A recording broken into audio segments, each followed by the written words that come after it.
Alright everybody, welcome back. Today while I was part shopping for the trailers that I've been working on, kind of dark outside, I'd show you, but it's dark. I found the tail lights. I couldn't find just one. Seemed like everybody had the driver side tail light, but nobody had the passenger side tail light. And the difference between the two is the driver side tail light has a light for the tag, and the passenger side doesn't. You could put, well, actually you couldn't, because it also, let's see if I can show you.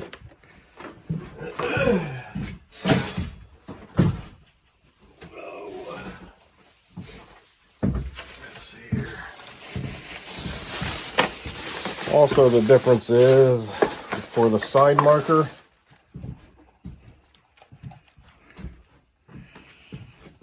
so your driver's side's got the clear lens on the bottom for the tag, right? And then, so when you mount it, it'd be mounted like that. So your marker light is facing the way it's supposed to be.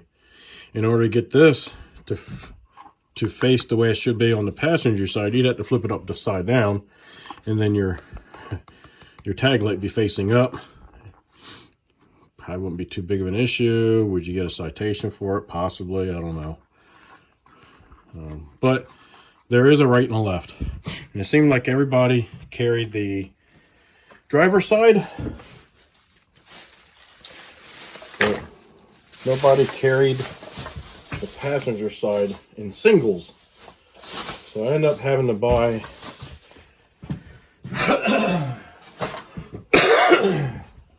this Hopkins kit. It's a trailer kit, so it comes with both of the tail lights, driver and passenger, and two of the amber marker lights, and the I don't know, 20 feet or so or more of the trailer wire. So that's what I ended up buying. So out of that kit, I was able to work on two trailers.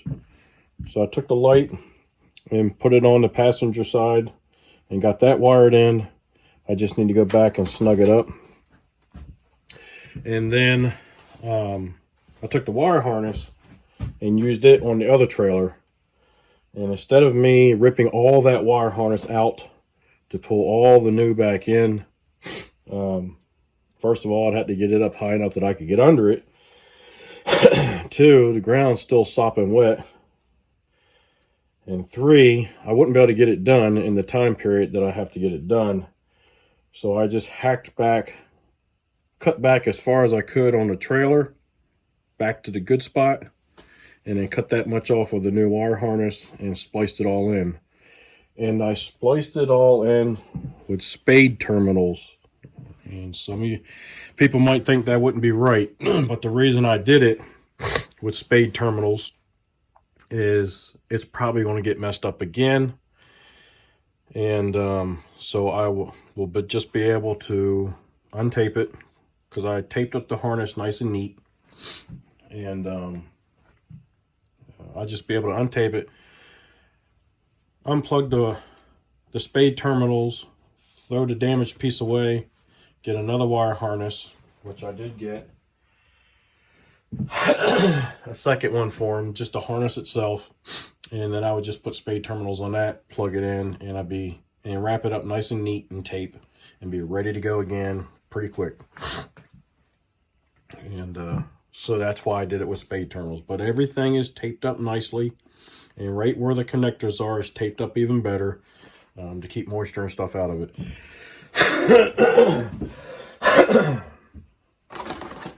So I got this kit, this Hopkins kit, at my Tractor Supply.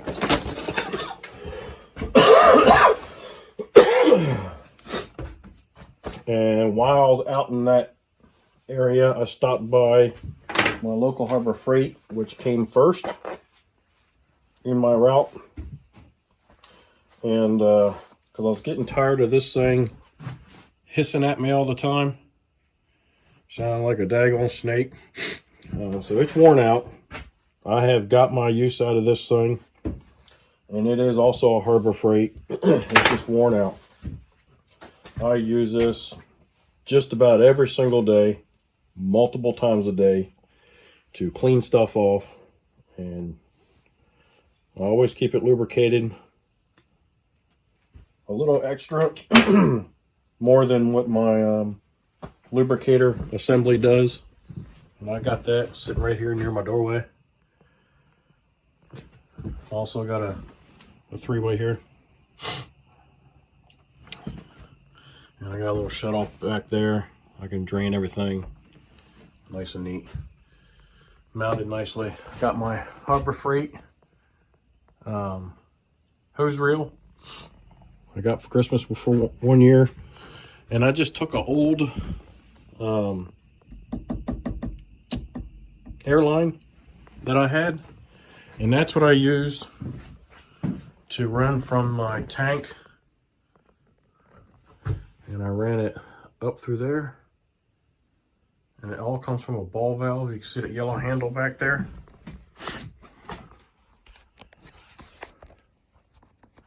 All runs from a ball valve, goes up to the ceiling, comes across there and runs across here behind my cabinets and stuff, and it comes out right there, goes into my regulator assembly, and out of my regulator assembly up to my hose reel assembly, and that works out nice. It's supposed to be a temporary thing, but it's been there for a few years. I like to run some tubing or something across there instead of that hose. And I like to go a larger diameter. That's only 3/8 hose with 1/4 inch fittings. I like to go probably 1/2 inch tubing to go to my regulators with. My impact takes quite a bit. I can barely get enough to run my impact good enough anyway. And I was also, when I was in Harbor Freight, I was also looking at the larger the larger 3/8 tool fittings, quick connects and stuff like that, and that way I can get the volume that I need for my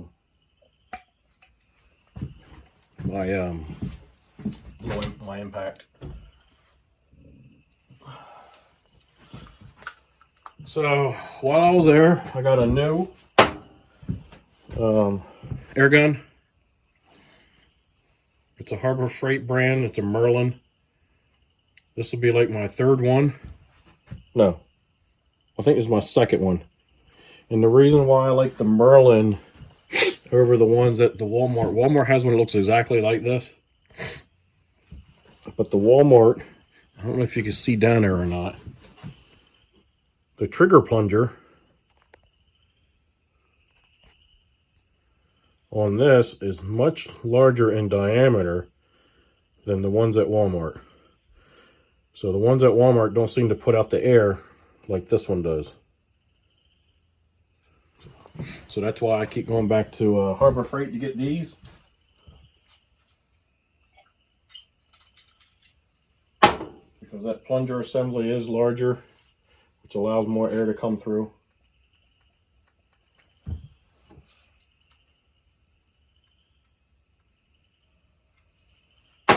Lubricate your air tools, guys. They will last a long time if you keep them lubricated.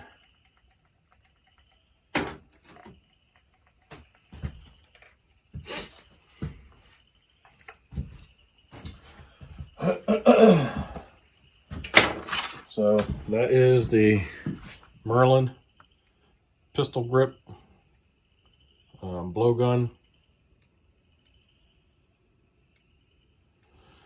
And I seem to like it. While I was there, I was also having issues with my air chuck for tires. It's worn out in such a way that the piece in the center of it keeps wanting to go to the side all the time instead of staying centered. So it makes it a pain in the butt to get air in a tire sometimes. So I went and got the Merlin lever style air tire inflator with the air gauge on it.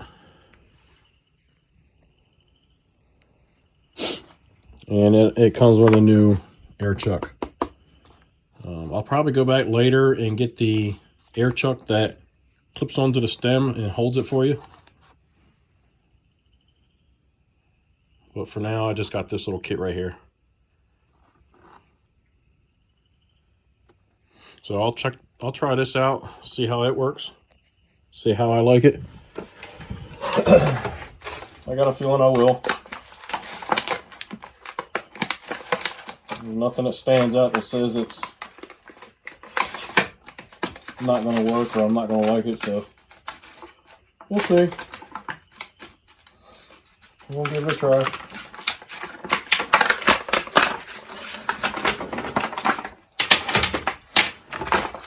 None of this stuff is fancy stuff. None of it's really expensive. I think let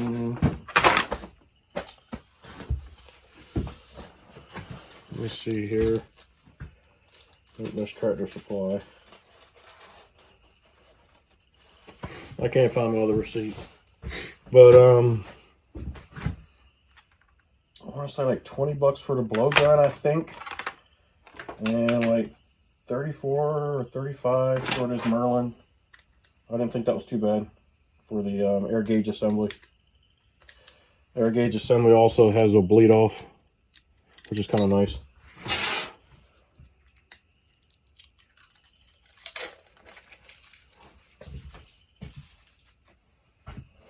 I don't see nothing fancy about it. If for some reason this gauge went bad or whatever, you can unscrew it and put a better one on.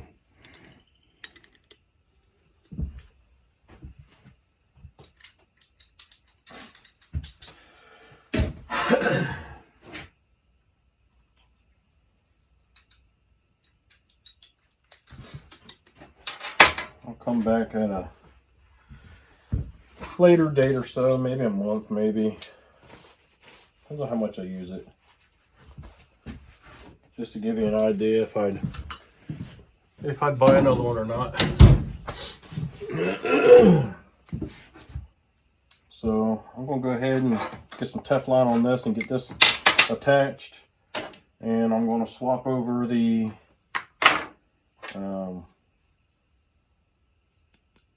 adapter to the bottom of here, and the same way with the old one, I'll get this stuff swapped over to the new gun. And that's all I got for you for tonight. Hope you like the content, and hope you keep coming back. I do have some upcoming videos on some of the mowers I've been working on, so keep your eyes open for that. Give me a thumbs up